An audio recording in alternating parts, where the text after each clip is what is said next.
আপোনাৰ যদি একেটা দিশত টয়লেট আছে তেন্তে আপোনাৰ ঘৰত মানি ফ্লো একেবাৰে নোহোৱা হ'ব আপোনাৰ পইচা ওয়েষ্ট হ'ব আপোনাৰ ৰিলেশনশ্বিপ বেয়া হ'ব আপুনি যদি এটা ঘৰ বনায় তেতিয়া সেই ঘৰটো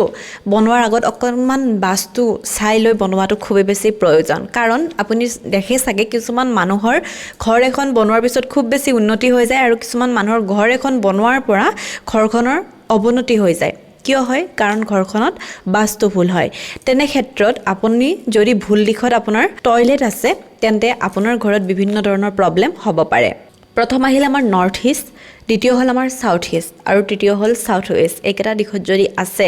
ইয়াৰ খুব বেছি আপুনি এটা বেয়া প্ৰভাৱ আপোনাৰ ঘৰখনত দেখিবলৈ পাব গতিকে যিমান পাৰে সোনকালে আপুনি তাক স্থানান্তৰ কৰাটো খুবেই বেছি প্ৰয়োজন ৰেমেডি আপুনি কৰিব পাৰে কিন্তু ৰেমেডিতকৈ